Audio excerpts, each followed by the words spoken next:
All right, guys, it is Thursday, September 16th, 2021.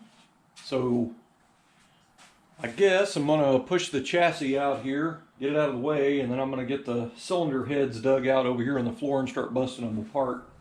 Only got one left to bust apart, but I have to get a 2x4 piece over there. I have little short pieces of wood over there. And I'll drill some holes in there to place the valves in order that they come out, because I want to put the exact same ones back where they were originally. I've got one done that way already over there, but I'll go ahead and drill another 2x4 piece to keep these in line. Anyway, the plan today is to rebuild the cylinder heads to have those ready, and if I got any more time after that, I'm going to go ahead and blast that intake manifold, that Performer RPM Edelbrock intake. And I think at that point everything will be ready to be painted, and then I gotta basically decant the spray paint and pour it into a cup, mix it up, and then pour it in a touch-up gun and shoot everything. So no way I can do all that today, I don't think. Those cylinder heads, rebuilding those is going to take some time. I actually forgot I need to look for valve lapping compound. I think I'm out. I'm gonna have to look, but I may have bought some. I just don't remember. Been a long time since I done a set of heads, probably 2 years maybe, something like that. Anyway, so I'm gonna get started. All right, guys, so this is a little 305 head here that I'm putting on the engine, and these 305 heads, this is usually what they have in them when you get the valves out of them and stuff. I'll show you right here. You see that that hard edge? If it's even going to show up. It's like a brick wall almost right here.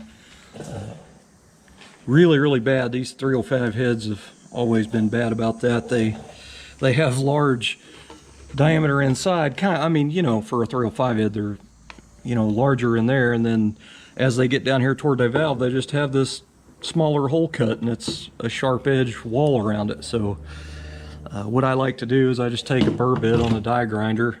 I mean, it doesn't take 10 seconds probably just to go in there and radius these edges a little bit all the way around. So that's what I'm doing. I will go in here and radius this wall out to where it just kind of has a nice little flow. So it's kind of like just a mild port job. It's nothing big. Not really going for horsepower or anything. It's just something that I like to do to these little 305 heads. I have run many 305 heads on small block Chevys through the years. It's just a budget way to make horsepower just for a daily driver. It's, you know, they don't flow very good on the big end, but man, for little stoplight scuffles or whatever, it'll really make them go. But you know, they just kind of run out of steam on the big end. But anyway, I've had good luck with them. I've had one high 12-second car with 305 heads on it, and I've had most of them were 13s. I've only done it 5 or 6 times. My cousin's done it. I think he's done it twice. It's just, it was the old budget way to make compression is all it is. The heads really don't flow very good. But you know, the HO 305 heads was the ones you wanted. They were a lot better, but I'm not saying they're better than a aftermarket at all. I'm just, you know, and they're definitely not better than Vortec heads.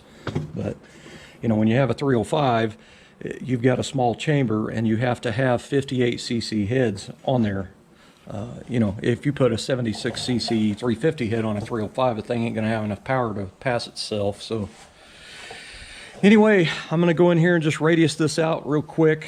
It really doesn't take very long to do that. I'm not gonna go through and do a full port job on them and make them awesome, but I am gonna smooth off this hard edge that they have. I mean, it's gotta help, you know what I mean? So anyway, let's get to it.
that little bitty bit in there just makes a huge difference.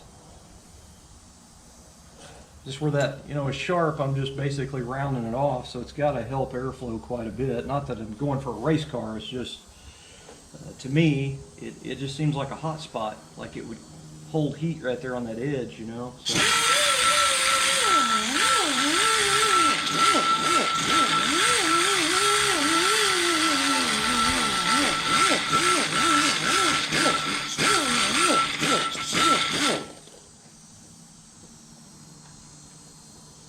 Man, that is so much nicer. All right, guys, I'm gonna do my redneck valve lap job here. This is valve grinding compound. When you buy a set of this, it'll come with coarse and fine. I have done this a bunch.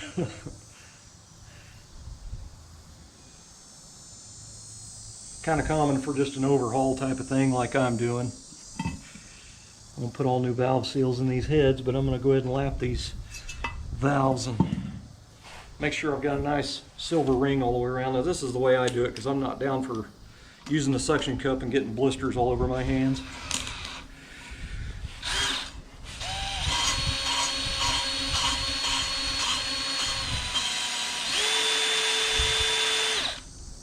And I'll switch it up.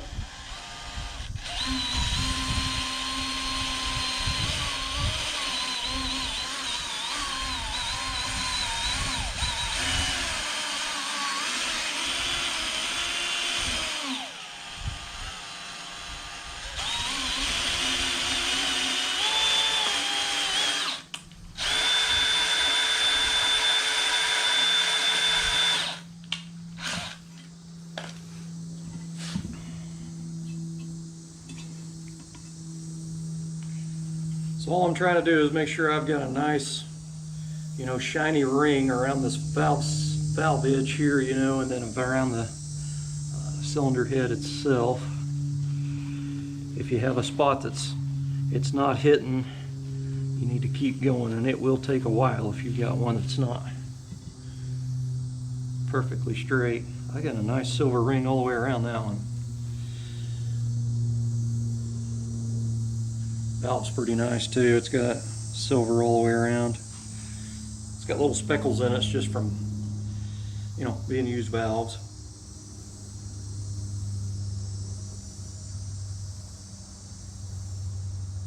Yeah, I think I can live with that.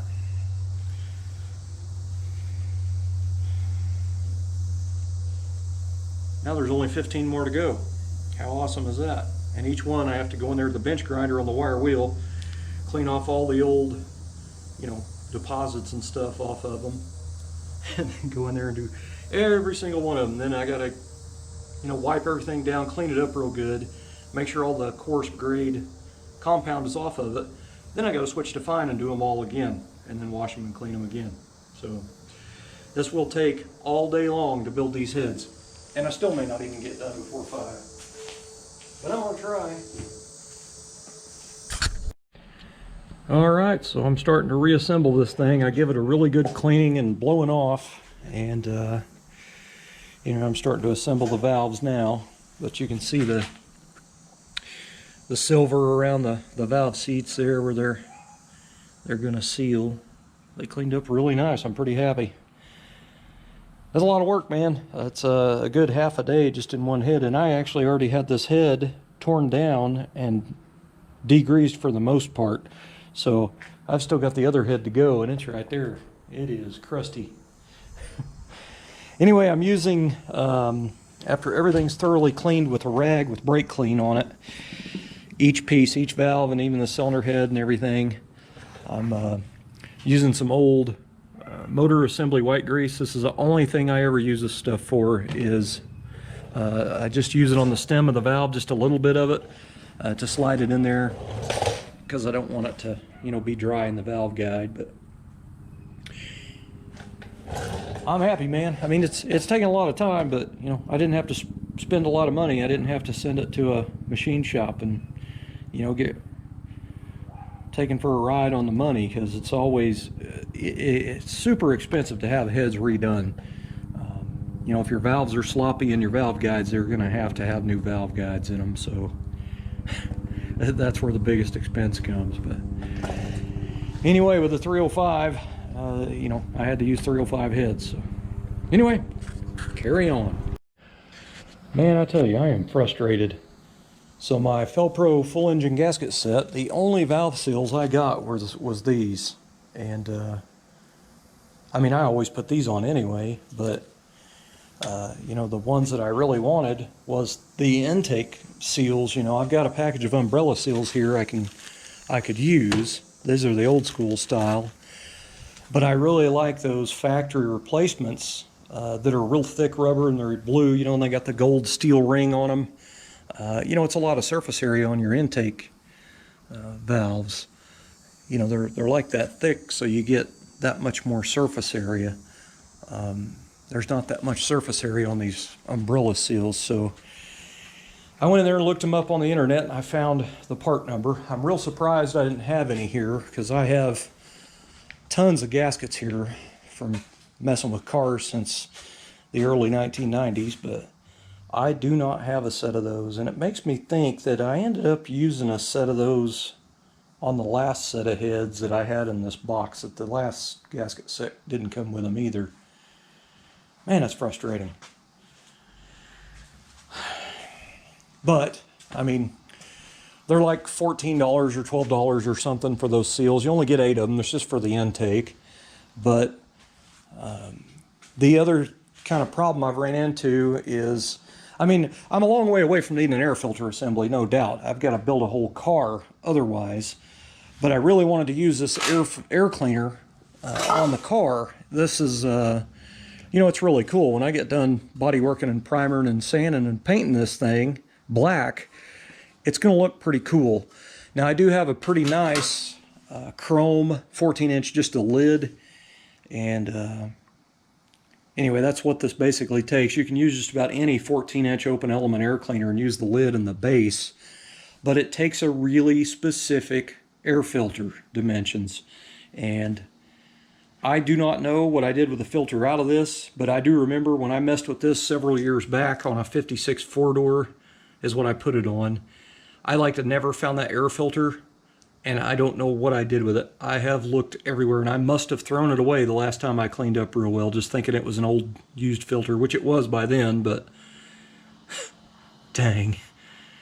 So anyway, there are no paper air filters, the dimensions I need. I went to STP's website, I went to Fram, I went to Spectra, I went to K&N, and you know, I didn't really want to spend a lot of money on an air filter.